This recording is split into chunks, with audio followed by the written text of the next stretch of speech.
Oui, bonjour madame, mademoiselle, monsieur. Une émission du kiosque avec les trois ténors de la presse. Le rédacteur en chef du journal du Parti progressiste martiniquais, monsieur Daniel Compère. Bonsoir. Qui a taillé un petit peu la barbe. Un petit peu, oui. Pas encore les cheveux. Pas encore les cheveux. Ça ne saurait tarder. Aujourd'hui, on fait dans l'esthétique, monsieur Marajo. Dans l'esthétique ou dans la pilosité. La pilosité, qui devra bientôt aller chez le coiffeur. Oui. Comme moi-même d'ailleurs, vous allez me voir tout à l'heure. Petit chapeau, on ne sait pas, parce qu'il a mis un chapeau. Le chapeau est neuf. Oui, il a changé le chapeau. La fête des pères. Oui, il est passé par là. Voilà. Bon, on va parler de monsieur qui peut-être porte de haut talon, mais pas de chapeau. On va parler de monsieur Sarko. On n'en parle jamais. Il faut qu'on en parle là maintenant un petit peu, il faut qu'on y passe. Alors, je vous lis quelque chose. Les affaires glissent sur l'ancien président comme l'eau sur les plumes d'un canard.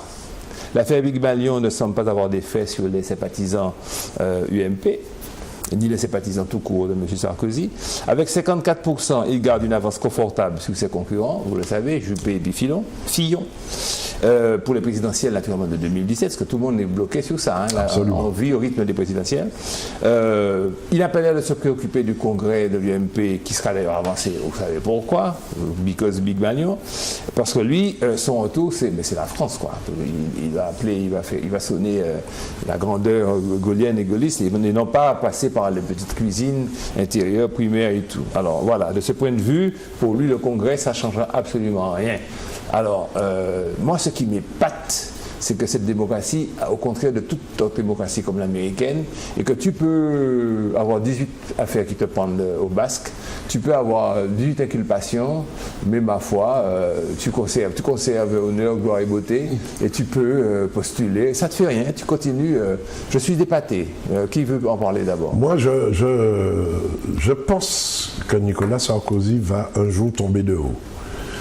On ne peut pas, j'allais dire impunément, je le dis donc, on ne peut pas impunément traîner tant de casseroles sans qu'un jour ou l'autre, la pelote soit défaite, n'est-ce pas, et que les choses soient mises à jour. Nicolas Sarkozy se présente et se croit être le recours à droite.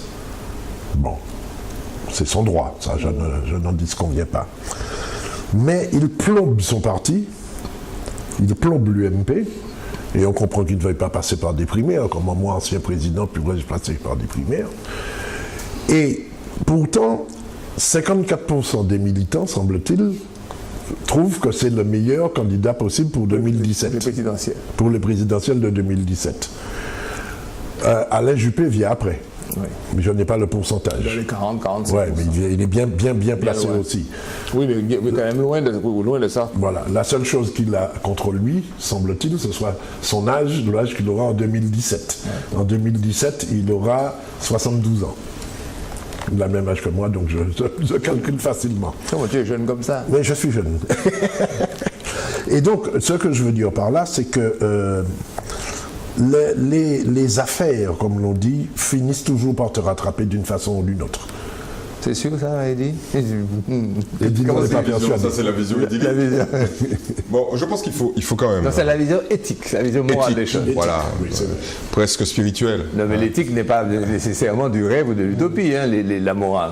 Oui. Non, ne joue pas. C'est les fondements. Ne joue pas sarcastique et non, mais bon, tu sais que moi je comptabilise.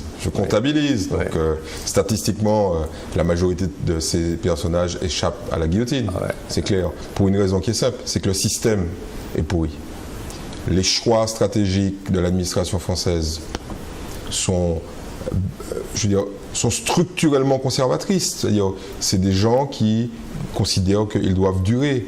Donc, quand tu... ce que tu veux dire, c'est que faire sauter Sarkozy, c'est faire sauter le système. Mais bien sûr. Le système n'est pas fait que d'affaires. Mais non, il faut avoir un regard plus large. Qui a sauté? Qui Cahuzac. Mais non, Cahuzac n'a pas sauté. Cahuzac est tranquille. Il a perdu son poste de ministre. Il n'a pas sauté. Il n'est pas en tôle, Cahuzac. Il n'a pas... l'ensemble des complices qui ont permis l'évasion fiscale de Cahuzac ne sont pas en tôle. Et personne ne sera poursuivi. On le sait vraiment. On le sait pertinemment. Le système est conservateur. Alors la vraie question qu'il faut se poser, c'est est-ce qu'un système conservateur est antidémocratique? Et quand on pousse l'analyse plus loin, la seule garantie de la démocratie, c'est un système conservateur. Parce que si le système était voué à se remettre en cause en permanence, à être impitoyable, il serait impitoyable d'abord envers lui-même, puisque la moindre faute à l'intérieur du système serait sanctionnée. C'est-à-dire que le système exploserait. Et toute l'analyse historique montre très clairement que les systèmes qui ont duré les plus longtemps, c'est évidemment des systèmes conservateurs qui appliquaient un minimum de démocratie. Alors, la force donc va continuer. Alors, conservateur, aussi bien de droite que de gauche. Oui, naturellement. Un système comme celui de Poutine va exploser. Au bout d'un moment, c'est un système qui n'est pas protecteur. Parce que le moindre type qui lève le doigt et qui dit « excusez-moi, il est tué », jusqu'au jour où il y aura plus de gens qui voudront tuer Poutine que de gens qui seront tués par voilà, Alors, ce qui veut dire que c'est pour ça que le donneur d'alerte, qui croit en la démocratie, qui croit au système démocratique, il est voué à l'échec. Soit c'est un hyper naïf, et bon, de temps en temps, il y a des types qui se drapent de naïveté, soit c'est un hyper hypocrite qui dit oh les mecs et puis derrière il est dans le système à fond la caisse. La naïveté doit disparaître. Chaque action dans un système comme celui-là est liée à l'essence même de l'homme, c'est-à-dire la survie. C'est-à-dire, il faut qu'on fasse en sorte que le lendemain soit possible. Quand Sarkozy a une affaire qui est là depuis très longtemps, quand il a acheté un appartement à Neuilly, et il y a un type qui devait avoir cet appartement qui a été retrouvé mort. Régulièrement, les médias sortent ça. Ouais, ça n'ira pas plus loin. Ben non. Jules, au-delà du personnage Sarkozy, qui est un phénomène du système, est-ce que tu n'es pas moralement, tu n'es pas sur le plan de l'éthique choqué par un fonctionnement comme ça? Est-ce que ce n'est pas le contraire de tout ce que nous apprenons à nos enfants? Oui, bien sûr, mais c'est vrai qu'à l'instant, il parlait de système. Et c'est vrai que c'est ça qui me gêne quelquefois, mais bon, on est alors dans un système, est-ce qu'il faut voir la superstructure, est-ce qu'il faut voir la manière dont les gens se meuvent à l'intérieur? Mais tu disais tout à l'heure qu'on se fait toujours rattraper, mais ça c'est vraiment... La superstructure, elle est parfaite, hein. Ouais. Conseil d'État, voilà. Cour de cassation, Conseil constitutionnel, Constitution, la superstructure, elle est là, c'est tout ce qui charme. Mais c'est le jeu à l'intérieur qui est... Donc, la théorie est parfaite et charmante, hein. Alors, il y a quelque chose qui me vient comme ça à l'esprit, c'est vrai que je vois les gens que je côtoie tous les jours qui me disent « Ah ouais, la politique, c'est bail. » Justement, ça c'est le corollaire. Est-ce que par là même on va est-ce que ce genre de, justement, est-ce que ça ne contribue, en tout cas, ça contribue, non, c'est une fausse question. Voilà. Ça contribue, mais alors... et vraiment, on se dit, mais est-ce que justement chez les grands, entre guillemets, c'est pas une manière de se tenir l'un l'autre oui, quelle que soit l'opinion politique. Ça n'a aucun impact. Ça n'a aucun impact. Le tous pourri, etc., n'a aucun impact pour une raison qui est simple. En fait, ce serait très compliqué, mais il faut que les gens intègrent le fait que le système dont tu parles, qui est posé, qui fonctionne bien, il y a un lien entre ça et le fait d'avoir de l'électricité tous les jours, d'avoir de l'eau tous les jours, de pouvoir emmener ses enfants à l'école, etc. D'avoir les impôts, votés, d'avoir un budget.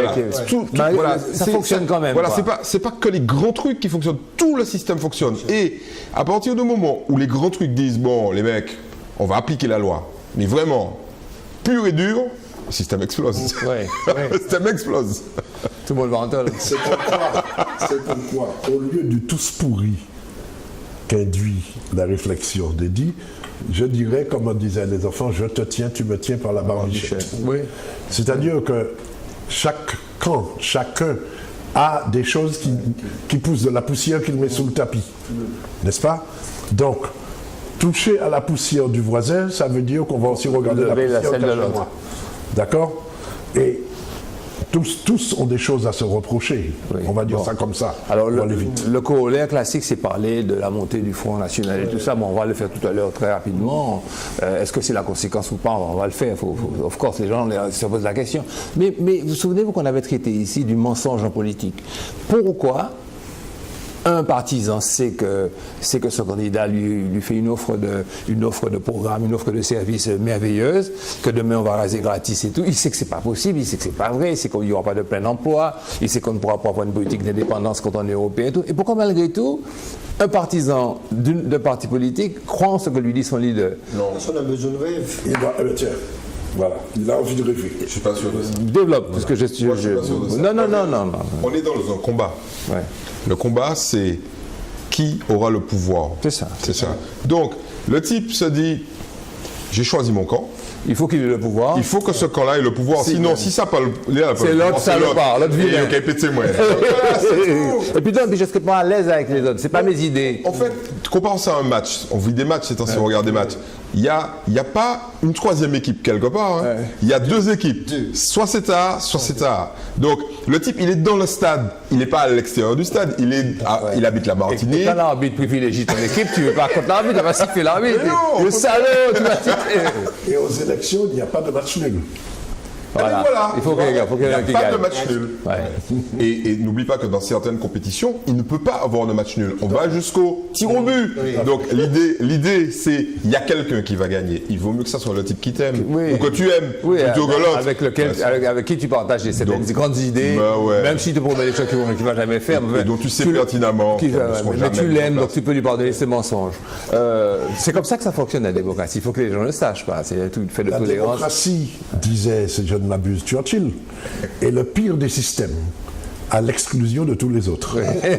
C'est le moins mauvais des systèmes. C'est excellent. Et statistiquement, Qu'est-ce que je voulais dire? Aujourd'hui, il n'y a qu'une quarantaine de pays dans le monde Qui bénéficient de cette... dont les habitants jouissent de cette espèce de code mal taillé. de système bizarre, mais ils vivent plus longtemps que les autres. C'est mieux. Alors est-ce que bon, on y va, on va y aller, il faut qu'on s'y colle, quoi. Alors bon, donc tous pourris, s'ils sont allés trop loin, la gauche, la droite, hop, Front National, on fait une émission très classique, là, on l'a fait vite. Alors vous pensez que c'est la résultante, c'est la montée du populisme et tout, bien que c'est plus complexe que ça? Alors, je crois qu'on a déjà dit, en période de crise, très souvent, on voit cette montée de... mécanique, quoi. Bon, quand on voit aujourd'hui la crise, la difficulté, le chômage... Alors pourtant, c'est plus la crise que le tous pourris des élus. À mon avis, parce que lorsque les gens sont dans dans le plein emploi, dans l'opulence, on peut facilement regarder l'étranger sans que ça pose problème. Mais à partir du moment où on n'a pas d'argent, on va dire que c'est l'étranger qui vient prendre l'argent, qui vient prendre le boulot, schéma classique.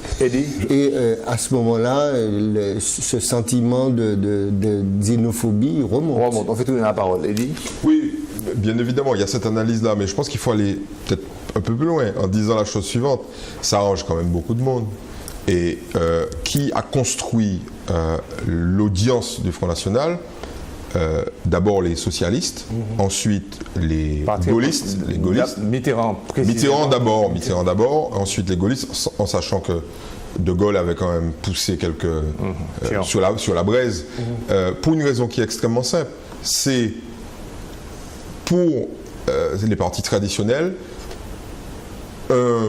on va dire un outsider qui permet de conserver le pouvoir. Ouais. Parce qu'au bout d'un moment... Une sorte de joker. Voilà. Parce qu'en fait, au bout d'un moment... Alors, si on revient à l'analyse précédente, il y a des gens qui disent, bon, mais qu'est-ce que ça nous aura fait? Alors, nous qu'à accepter ça, quoi. Je veux dire, les jeux sont faits, les trucs sont truqués, les dés sont pipés.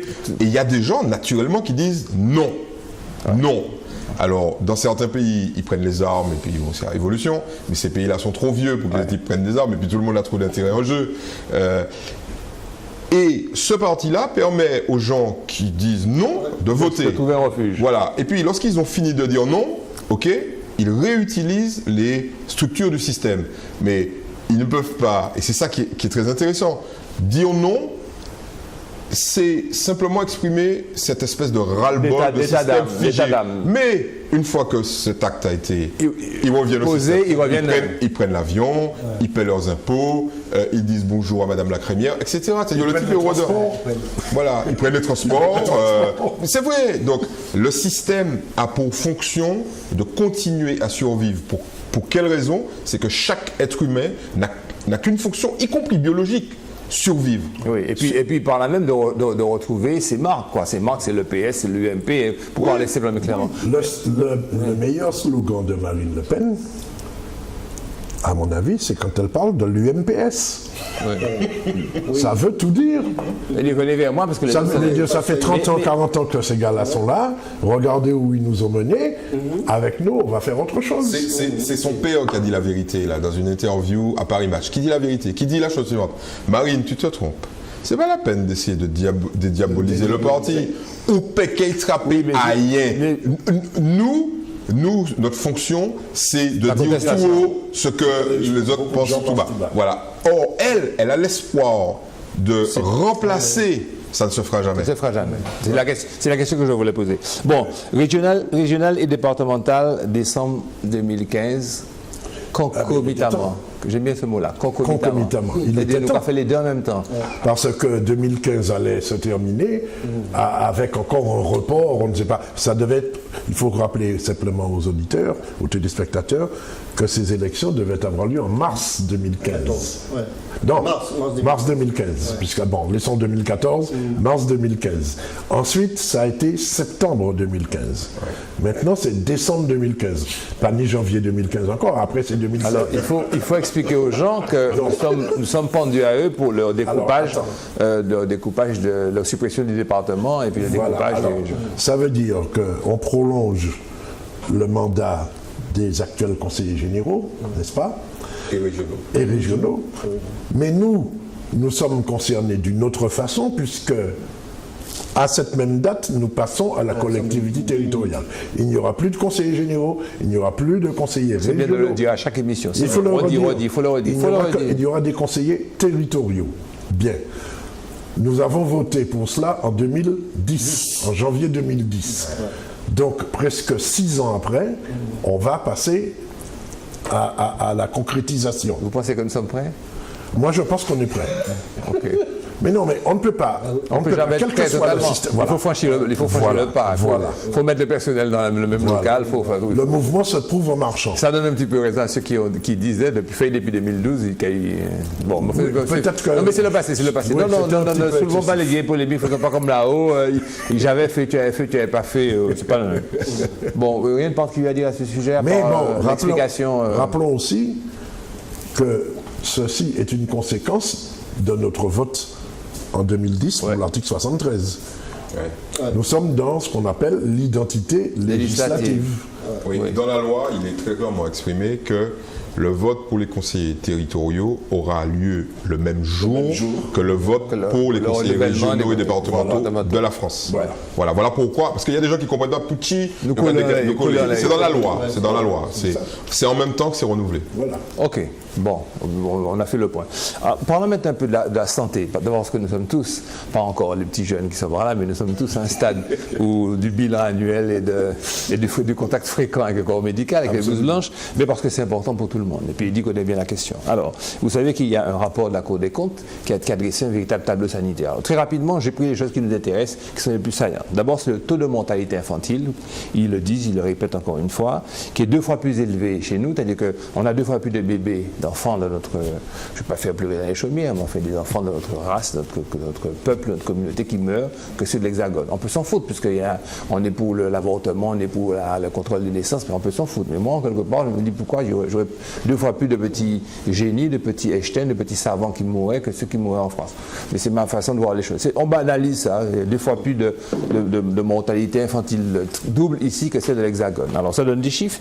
6,6 pour 1000 en 2000, c'est la Martinique. 9,4 en 2009, 8,4%. C'est-à-dire que en 2000, pour 1000, 8,4 pour 1000, 8,2 pour 1000 en 2011 et 8 pour 1000 en 2012. L'Hexagone, c'est la moitié. On ne va pas reciter les chiffres. Ce qui rend ça encore plus dramatique, c'est que le taux d'équipement, on va dire ça comme ça, c'est-à-dire en particulier le nombre de personnel pour la population martiniquaise équivaut à une population, on est 400 000, le nombre de gens qu'on a qui s'occupent de ces CCA équivaudrait à une population de 2 millions d'habitants. Voilà pourquoi c'est dramatique. Voilà pourquoi c'est encore plus dramatique. Alors on continue. Alors, les facteurs, bon, nous ne sommes pas assez forts pour les donner, mais je les subodore. Ça veut dire aussi que le fait qu'il n'y ait pas d'enfants plus, j'ai envie de dire, qui naissent, on sait que la population est en train de vieillir, donc ceux-là ne vont pas a priori les remplacer encore. Ça accentue le renouvellement naturel. Alors ça c'est le premier point qui est mis en relief par ce rapport de la Cour des comptes.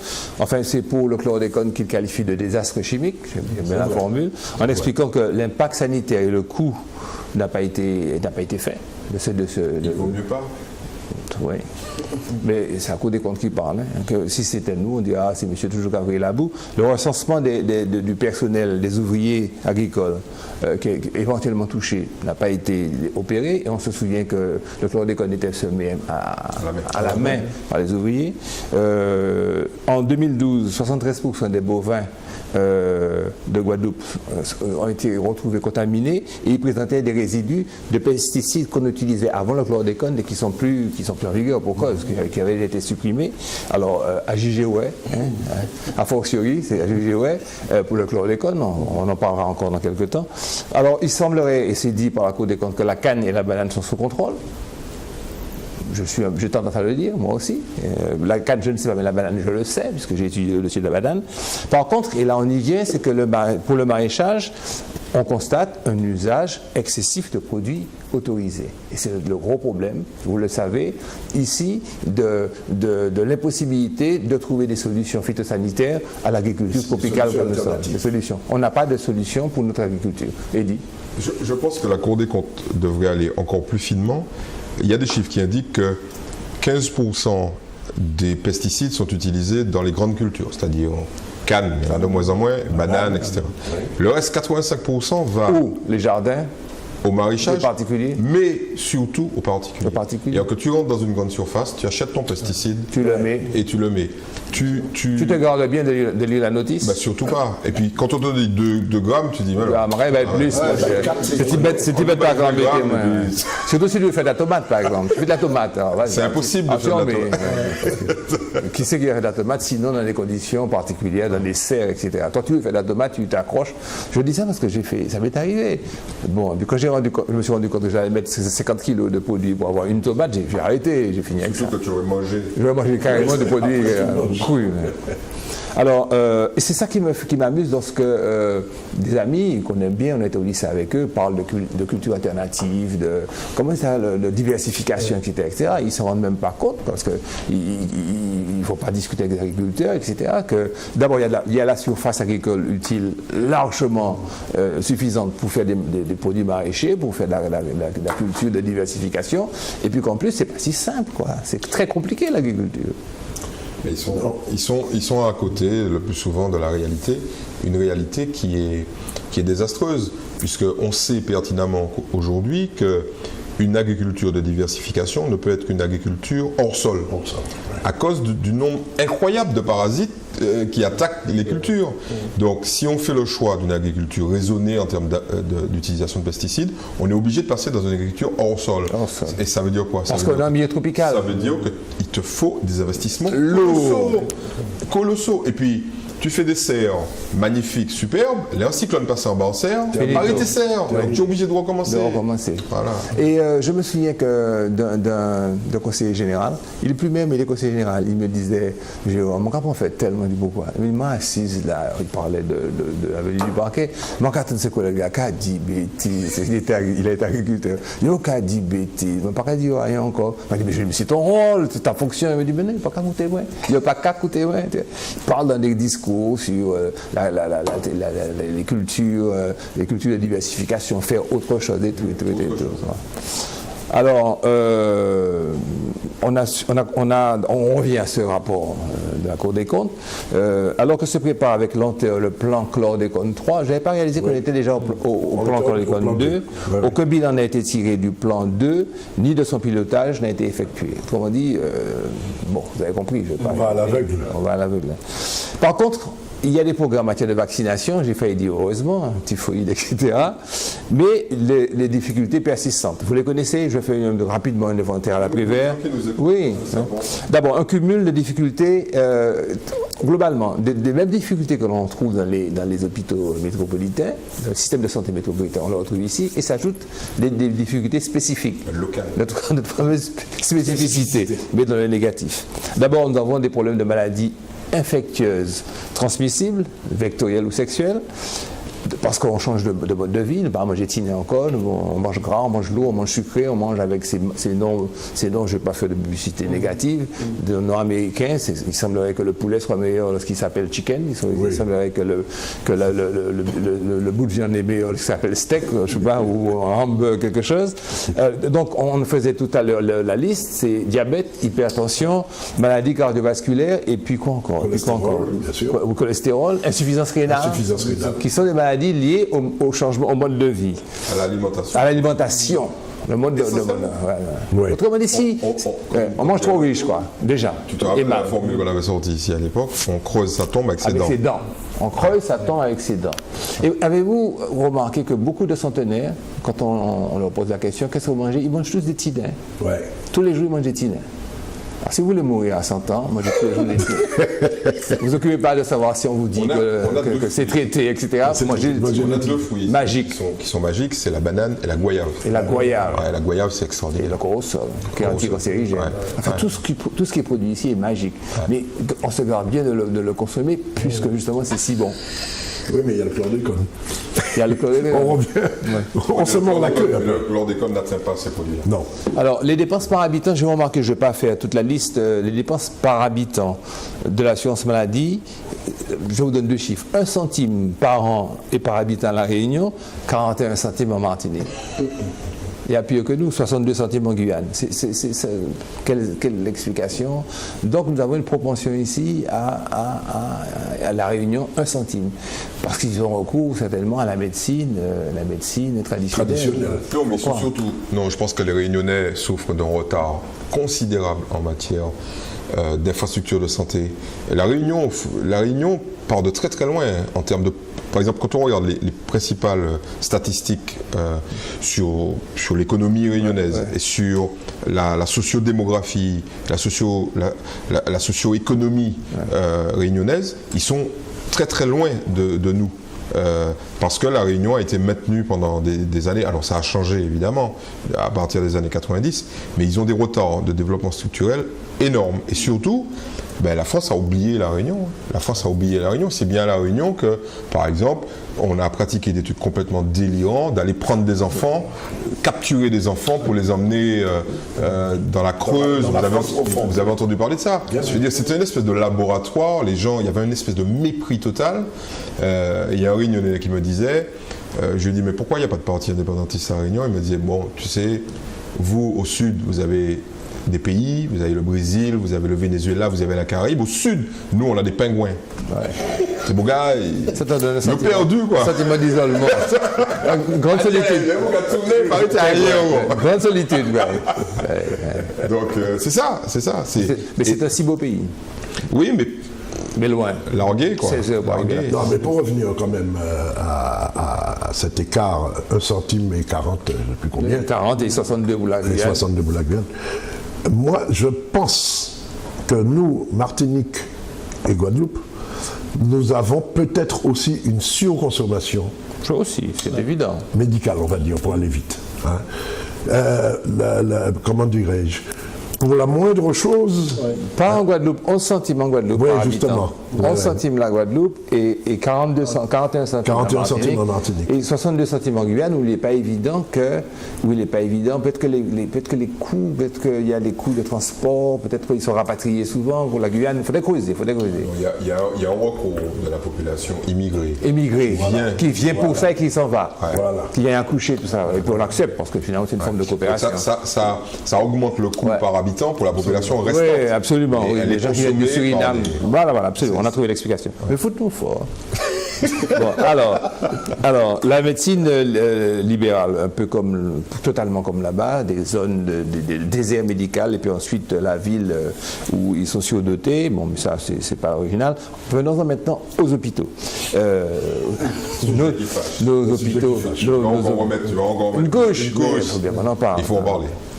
Mais c'est pas propre seulement à la Martinique, parce que cette situation de la médecine, cette disparité entre zones urbaines, etc., donne aux pôles médicaux, aux pôles hospitaliers, un rôle fondamental. L'hôpital, pour nous, c'était le nec plus ultra de la santé. Alors, mais vous le connaissez, le cahier pas des charges, le passif des hôpitaux. Alors, ce sont des investissements lourds qui ont été faits, qui ont été mal contrôlés, mal suivis, surdimensionnés. Un sureffectif de petits personnels, on sait pourquoi. Vous vous rappelez pourquoi? Il faut leur dire. Sureffectif de petits personnels. Il y a trop de gens non diplômés dans les hôpitaux. Dis-le, Maïdi, dis-le. C'est encore moi qui vais encore prendre des coups. Mais c'est toi qui suis Ben, modérateur dans les débats. Autant dans les mairies, on a pris des gens pour couper des herbes. Voilà. Autant dans les hôpitaux, on a pris des aides-soignantes parce qu'il fallait satisfaire. Il fallait déjà réduire le chômage massivement et puis il fallait satisfaire aussi les choix politiques des gens qui voulaient placer là leurs amis, leurs électeurs, leurs familles. Ça, c'est un élément central. Et puis, bon, il y a d'autres éléments, je ne sais pas si tu veux qu'on rentre davantage dans les détails. Non, il y a un élément qui me paraît fondamental. Les hôpitaux étaient en Martinique un des secteurs où budgétairement il y a eu un moment où il y a eu une manne extraordinaire. Beaucoup d'argent. Voilà. Et les gens qui géraient les hôpitaux face à cette capacité d'investissement qui était donnée par le gouvernement, essentiellement le gouvernement, qui fermait les yeux en se disant, qui culpabilisait en disant on n'a pas pu laisser cette population dans un état aussi désastreux, état sanitaire désastreux, ouvrons le chéquier, etc. Mais quand tu as autant d'argent, tu fais d'abord plaisir aux gens qui sont autour de toi, à tes amis. On sait pertinemment que dans les hôpitaux martiniquais, il y a eu des scandales, par exemple, sur des médecins qui ont touché des salaires sans être présents. Enfin bon, tout le monde a su ça parce que la presse a bien fait son travail sur ce truc-là. Bon, là, très clairement, il y a une remise au pas. On rentre dans le cadre et ça aboutit à quoi? Je crois qu'il y a plus de 1000 postes qui doivent être supprimés. Donc on va essayer de les repartir. Voilà, très clairement, il n'y a plus, bon, sauf dans certains secteurs. Je veux dire, quand on disait quand on travaille, on va travailler à l'hôpital. Quand on va travailler à l'hôpital, c'est fini ça, c'est terminé. Pourquoi? Alors, ma question est de savoir pourquoi il n'y a pas quand même des dirigeants qui ont eu la conscience de cette situation pour penser à former ces personnes-là, quitte à les faire immigrer après, mais avec un minimum de bagages. Nous avons quelques de proches du des mois qui a passé des examens, mais c'est elle-même. Pourquoi il n'y avait pas eu des plans de formation, des plans pourquoi il n'y a pas une gouvernance dans ce pays-là? Pourquoi il n'y a pas des gens qui se disent, écoutez, on a cette masse de gens entre guillemets inutiles, aucun humain n'est inutile, qu'on interprète pas mal mes propos, mais qu'on leur élève leur niveau, qu'on leur donne une formation. La problématique, c'est que c'est une pyramide dont le sommet est très étroit. Donc, si tu fais monter des gens, tu les mets où après? Oui, mais seulement, bon, tu ne pourras pas en faire des médecins, c'est sûr. Mais il y a toujours eu une grande difficulté de recrutement des praticiens, des toubibs.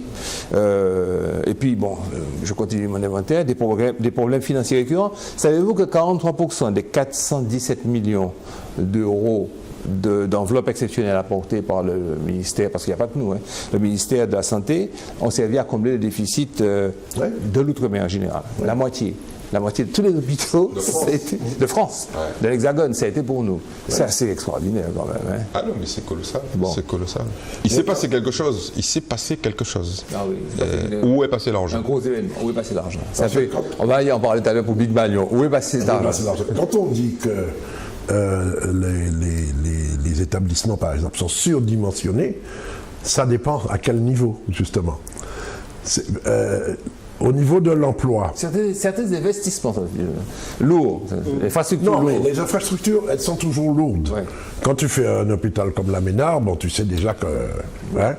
le problème, je vais fermer la parenthèse rapidement, le problème, c'est que l'investissement n'est pas à faire seulement au départ, mais quasiment tout le temps. Voilà. C'est l'exploitation. C'est l'exploitation derrière. Voilà. On est d'accord. Ce que je disais, c'est que, bon, on parlait tout à l'heure des emplois peu qualifiés, qui sont forcément au bas de la pyramide. Et puis plus on monte dans la pyramide, plus c'est qualifié. Ouais. Et on dit que c'est surdimensionné.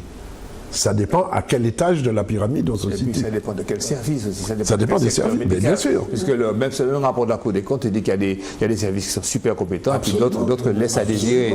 Alors, il faut choisir ta maladie. Malheureusement, tu ne le vas souvent. Hélas. Alors, et puis d'autres secteurs qui laissent à désirer. Alors, ils font la liste, un rapport de la Cour des comptes, un taux élevé de maladies nosocomiales. Ce sont les maladies que l'on attrape à l'hôpital lui-même. C'est-à-dire qu'on arrive à l'hôpital, on a une petite maladie et puis on sort avec une grosse maladie de l'hôpital, avec des gonocoques, enfin pas des gonocoques, des staphylocoques dorés.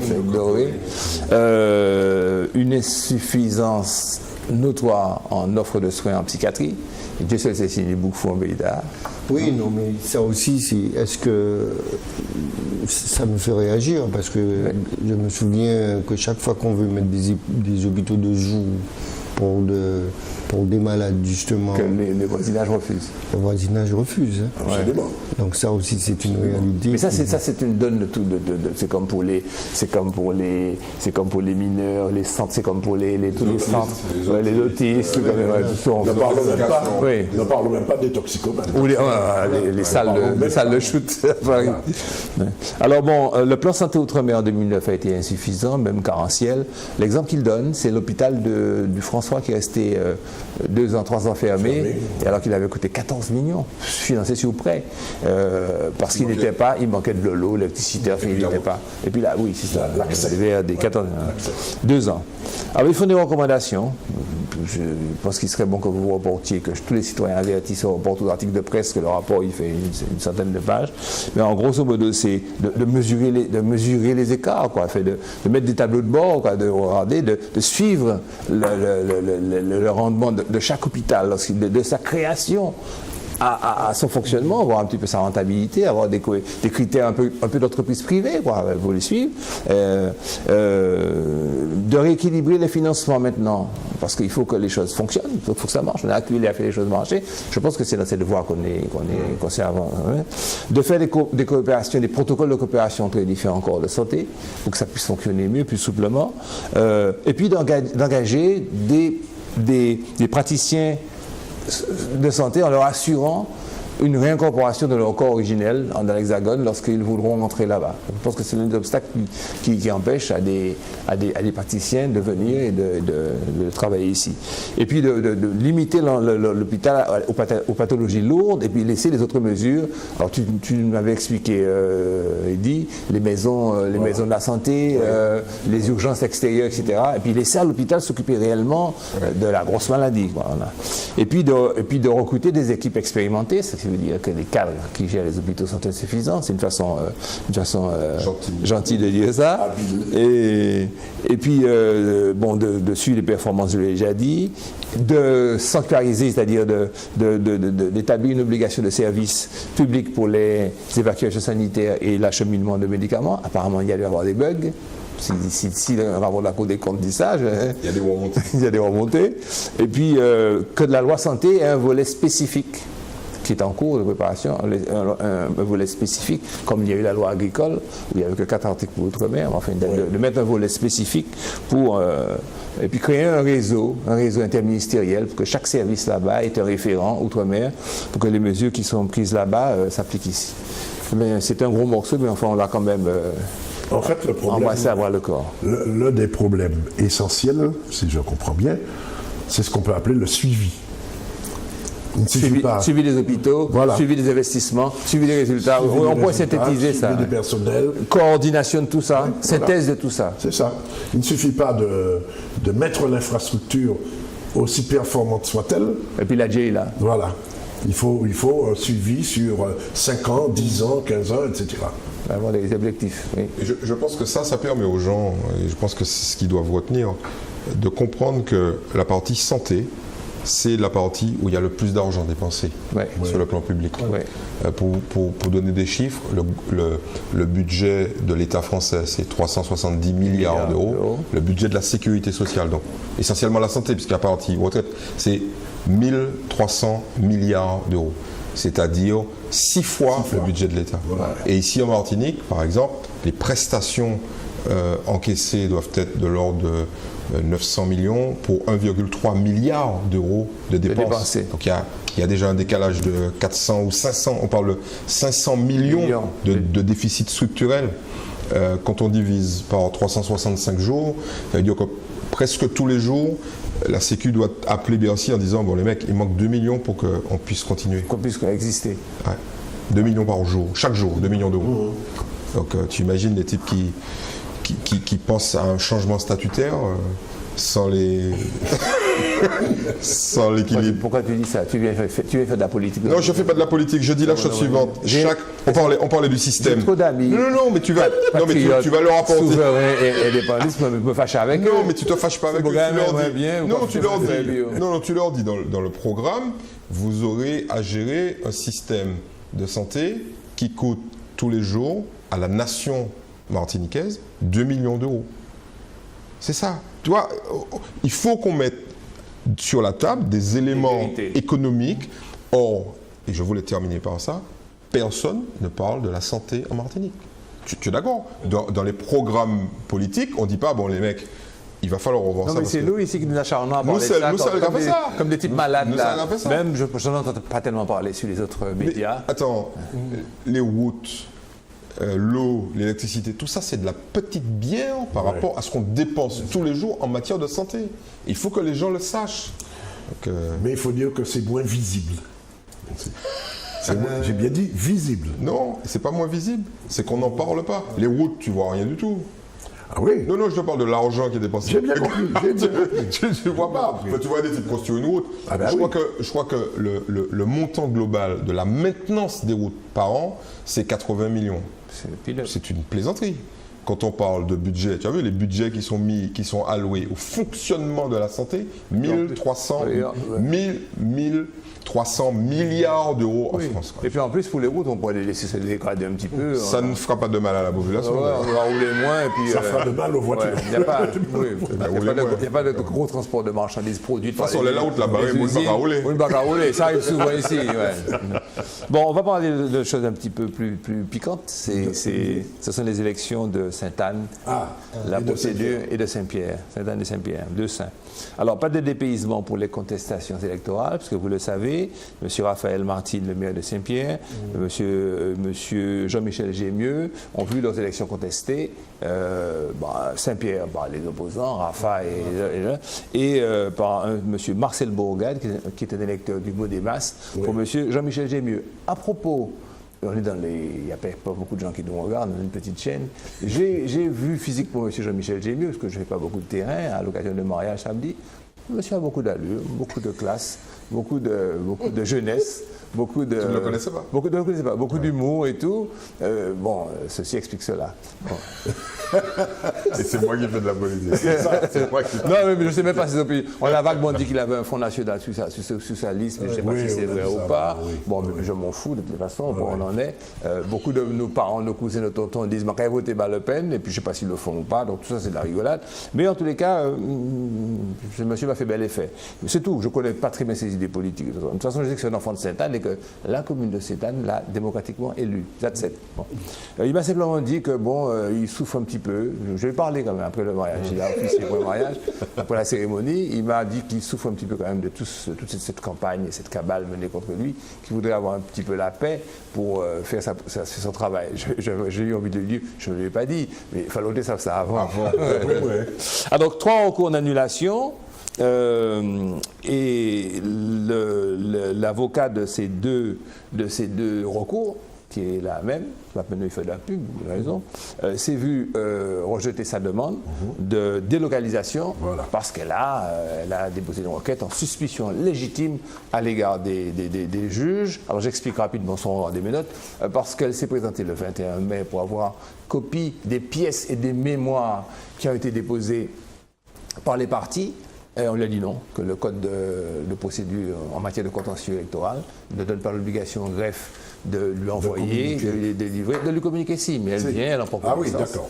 Et que ce n'est pas absolument nécessaire, ce n'est pas requis, ce n'est pas obligatoire. Donc elle a estimé que c'était une chose qui portait atteinte au droit de la défense, au un procès équitable, enfin tout un appareillage au principe du contradictoire, enfin toutes les règles qui prévalent en matière de procédure. Elle a donc déposé, alors la Cour administrative d'appel de Bordeaux lui a répondu que, d'abord, ces mémoires déposées le 21, cette affaire est venue, je crois, le 24, a été renvoyée au 28 pour que l'on puisse entendre ou alors se procurer les procès-verbaux de la gendarmerie de Saint-Pierre, qui a constaté, qui a fait le constat de tout ce qui pouvait être reproché à M. Martin, que donc elle avait largement le temps de prendre connaissance de ces pièces et que donc les droits de ses clients ont été respectés. Donc la requête en récusation des juges et en suspicion légitime a été rejetée. Oui. Voilà. Non mais, bon, j'allais dire tout ça, pour reprendre une expression d'Eddy, c'est peanuts. Peanuts qui veut dire c'est cacahuète. Ah bon, d'accord. Le vrai problème, c'est... Le vrai problème, c'est, y aura-t-il effectivement sur le plan judiciaire contestation de l'élection? C'est ça qui intéresse. Voire annulation de l'élection. Si j'étais méchant et que j'avais aucun sens de la confraternité et de l'amabilité à l'égard de l'avocat, je dirais que c'est parce qu'il sait que les arguments qu'il utilise sont relativement faibles, qu'il crée l'événement. En principe, je ne le dirais pas, je ne le pense pas. C'est une personne sérieuse. Non, tu ne l'as pas dit. Je ne l'ai pas dit, mais c'est une sérieuse qui mène son combat et puis qui se bat pour des principes. Absolument. Bon, voilà. Maintenant, y a-t-il, moi, la question que je me pose, parce que je n'ai pas la réponse, y a-t-il un délai pour que cette contestation de l'élection soit valable, enfin, disons... Je pense que le tribunal doit, à partir du moment où il a effectivement un délai pour se saisir de l'affaire, mais s'il doit procéder à des mesures d'investigation. Je pratique peu ce droit-là, humblement. C'est celle qui en est chargée certainement beaucoup plus qu'allégrement en la matière. C'est pour ça que je me garderai bien de la critiquer. Mais a priori, je me dis que lorsqu'on prend le risque de déplaire à des juges, fondamentalement comme ça, ce sont quand même des humains. C'est parce que les arguments que l'on a ne vont peut-être pas prospérer et qu'on a ce qu'on appelle, et c'est très honorable pour l'avocat, on a une démarche d'avocat de rupture. On pousse le système jusqu'à l'extrémité. Et on pousse le système pour cette affaire et pour d'autres affaires qui viendront après. La communication des pièces, parce qu'il faut vous dire que le tribunal administratif utilise ce qu'on appelle le principe de la procédure inquisitoire. Et non pas le système civil ou commercial ou ailleurs, où on se communique les pièces entre avocats, on échange des arguments, on respecte scrupuleusement le niveau de connaissance de chaque partie, et ensuite on soumet tout ça au tribunal. C'est le tribunal qui centralise tout, qui prend les pièces, qui les renvoie, qui les distribue. C'est un système inquisitoire par rapport au système de la procédure que nous connaissons, civile, que vous avez tous pratiqué, où votre avocat communique ses pièces. Alors, autrement dit, les avocats de monsieur, des adversaires de monsieur untel, l'avocat doit communiquer à l'avocat de monsieur X. Ce n'est pas le cas. Les pièces et les documents sont versés. Alors, rien n'empêche aussi, ça arrive, que des avocats qui sont des civilistes ou des commercialistes communiquent à leurs confrères les éléments de procédure face à la communication. Mais en principe, c'est le tribunal qui doit procéder à la redistribution, à la ventilation des documents qui sont versés, des pièces qui sont versées au débat. Là, ça n'avait pas été fait et ce sont les particularismes de la procédure administrative. Le tribunal n'était pas obligé de le faire. Moi, électeur, ce qui m'intéresse de savoir, c'est si M. Martin a été régulièrement élu et si M. Gémieux a été régulièrement élu. Oui. Mais en même temps, toi électeur, moi, électeur, que tu sois un démocrate raffiné, il faut savoir un petit peu à quoi peuvent être soumises ces élections, à quelle procédure, comment elles peuvent être contestées. C'est pour ça que c'est un aspect très technique, mais c'est pour ça que j'ai pensé que c'était bien d'en parler, puisque d'autres que nous parce que vous êtes les meilleurs, le traiterez différemment, vous resterez à la surface des choses Et rapidement. rapidement. Là, bon, j'espère qu'on nous aura compris. Et politiquement. Voilà. Oui, politiquement. Voilà. Un petit mot sur le Brésil, puisque le temps avance. Le football. Comment vous sentez? Alors le Brésil, comment vous sentez tu parles du pays ou de l'équipe? Du monde mondial, ouais, de l'événement. Ouais. Moi, j'ai contenu un aspect dont je vais parler tout à l'heure, mais je veux que chacun de vous... L'événement m'intéresse, je le suis autant que je peux, parce que j'aime le football, je l'ai pratiqué moi-même, il y a déjà bien longtemps. Mais je suis très déçu par l'équipe brésilienne. Et moi, j'ai déjà mon pronostic pour la finale. Mais tu n'es pas brésilien. Je peux le donner. Tu n'es pas brésilien, tu t'en fous. Tous les Martiniquais sont brésiliens, frère. Pardon. Tous les Martiniquais sont brésiliens. La plupart du match. Je crois que tu n'as pas suivi le mouvement. Je pense qu'à partir de 98, tu te rappelles qu'en 98, il y a des jeunes qui ont défilé dans la rue avec des drapeaux bleu, blanc, rouge. Les amis dont tu parlais ont eu un souci, ils sont rentrés chez eux, ils se sont dit c'est pas possible. Ce pays t'a foutu. J'allais dire, quand il y a balance entre le Brésil et la France, le Martiniquais est déchiré. Oui, en fait, on va dire la chose suivante. Les jeunes Martiniquais ne sont pas déchirés. Ils choisissent la France. Les gens de notre âge et au-delà choisissent le Brésil. Et voilà. Mais les jeunes, il y en a à foutre, c'est la France. Non, mais c'est vrai aussi que les jeunes de ma génération ont choisi le Brésil parce qu'on a sans doute comment dire ça, cette approche du football dit champagne, qu'on aimait bien, les Brésil 70 et autres, Pelé. Un beau football. Un beau football. Et c'est vrai que depuis 1974, on a vu les choses vraiment beaucoup changer. On est un peu à l'européenne. Et j'ai entendu d'ailleurs des gens dire que bon, vis-à-vis de Neymar par exemple, que c'est un monsieur qui pense plus à ses cheveux, au contrat qu'il va avoir par rapport... Mais ils vivent en Europe.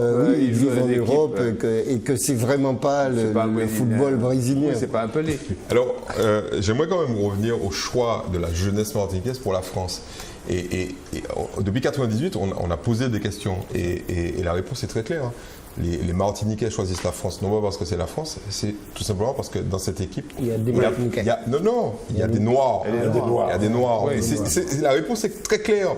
Et évidemment, ce n'est pas pour plaire à monsieur Le Pen qui dit régulièrement qu'il y a trop de Noirs dans cette équipe. Il y a beaucoup trop de Noirs. Donc en fait, il faut bien que les gens comprennent ça, parce qu'il y a des gens qui regardent les jeunes dans la rue avec un drapeau français et qui se côté ces messieurs calés, quoi. Il faut qu'ils sachent que c'est parce que dans cette équipe, il y a des Noirs. Qu'ils soient rassurés. Voilà. Donc s'il y avait 100% de blancs dans cette équipe, ils ne seraient pas pour. Ils ne seraient pas dans la rue. Ouf. Alors, j'ai un aspect, un petit anglais. Alors, c'est un extrait d'un article, c'est pas de moi. Regardez dans les tribunes, vous ne verrez que des blancs. C'est écrit par une Suisse. Dans les tribunes, le public n'est pas représentatif de la population brésilienne. Les places, pourquoi? Parce que les places sont chères. Ça exprime totalement le modèle de développement choisi par le Brésil pour une élite internationale et nationale et pour ses intérêts. La Coupe du Monde justifie un processus de restructuration, ça c'est peut-être vrai ça, de la ville qui expulse les pauvres à la périphérie. Il n'y a pas de vendeur, je ne suis pas là, je ne sais pas, il n'y a pas de vendeur à la sauvette autour des stades. Il n'y a pas de... aussi. Les logements ont augmenté brusquement depuis quelques mois avant le mondial. Et puis le corollaire, mais ça c'est dans tous les pays du monde, exploitation sexuelle des femmes, des jeunes, etc. Et puis, attendez, la conclusion, puis après je te laisserai parler. La conclusion, le paradoxe, elle qui parle, elle dit, moi aussi j'irai quand même vibrer lors des... Mais je suis conscient, j'irai vibrer avec les Brésiliens, il faut qu'elle en a les moyens, cette Suisse, ce qui vit là-bas. J'irai vibrer dans le stade, comment s'appelle cet magnifique stade-là? Maracanã. Il faut quand même rappeler qu'elle dit qu'il n'y a que des Blancs. Bon, il y a 15% seulement de la population au Brésil qui est noire. Le Brésil, c'est des Blancs. Il faut que les gens se mettent ça. Ok, il y a une vingtaine de pourcents de la population qui est métisse, donc il reste 65% de la population qui est blanche. Donc il faut, c'est comme il y a des types qui disent, c'est bizarre, il n'y a pas de noirs dans l'équipe d'Argentine, mais il n'y a pas de noirs en Argentine. Ok, donc le peuplement argentin n'a pas été fondé sur. Mais il y a quand même plus de noirs au Brésil qu'en Argentine. Là. Oui, en Argentine, il n'y a pas de noirs, au Brésil, il y en a. Donc, et puis, deuxième point, et c'est là que les critiques sont de manière européenne, sont systématiquement les mêmes. Quand on a fait la Coupe du Monde en France, Pateni vendeur à la sauvette autour du Stade de France, strictement interdit dans un rayon de 2 km. Et puis, l'expulsion des classes les plus pauvres dans les pays européens, ça fait longtemps qu'elle a eu lieu. Quoi. Donc, ils ont été renvoyés à 50 km en banlieue. Ok, on connaît ce que ça a produit autour des grandes villes. Donc, les Brésiliens, ils font simplement ce que les Européens ont fait un siècle avant eux. Voilà, c'est tout. On va conclure avec une bonne information. Attends, je me rappelle juste une petite anecdote qui conforte tout ce qu'on vient de dire. Lors d'un voyage que j'avais organisé à Cuba avec l'association Martinique-Cuba. Tu sais qu'on a dépassé le temps de l'émission. Oui, mais je vais très vite. Et un Martiniquais qui faisait partie du voyage, qui était un syndicaliste de la CGTM, il se reconnaîtra s'il nous écoute, m'a reproché à notre retour ici, on faisait le débriefing comme d'habitude. Ah ouais, nous menons au Cuba, rien qui blanc nous, ouais. Moi, je dis, mais nous allons à Santiago, tu es nègre là. Ah ouais, mais qui m'a dit, au cas du Cuba, c'est rien qui blanc. Il m'a fallu lui faire un cours pour lui expliquer la démographie cubaine. Alors, la dernière nouvelle qui est rafraîchissante, c'est que le président sortant de l'Association des maires de la Martinique, M. Maurice Bonté, a été réélu sans opposant et que tous les partis se retrouvent de façon harmonieuse. Comme quoi c'est possible. Ceci explique cela. Oui, se retrouvent au conseil d'administration. Voilà. Comme quoi c'est possible de mener ce pays-là sans absolument se chipoter et se tirer le bas du pantalon. C'est pour ça que M. Bonté n'a pas eu d'adversaire contre lui. Il y a eu, comme dirait Césaire, un consensus, n'est-ce pas, pour sa réélection. À condition, je ne sais pas si la condition avait été posée sur la table, à condition que justement le conseil d'administration, l'administration de l'association des maires reflète toutes les opinions politiques. Alors ça veut dire donc que ce pays peut être géré, comme il y a 50 000 chômeurs, quelque chose de très mal, qui a de gros problèmes, il peut être réglé en harmonie, sans green parrot, sans sérigna, et sans cancan, et sans histoire, etc. Bonsoir madame, bonsoir mademoiselle, bonsoir monsieur.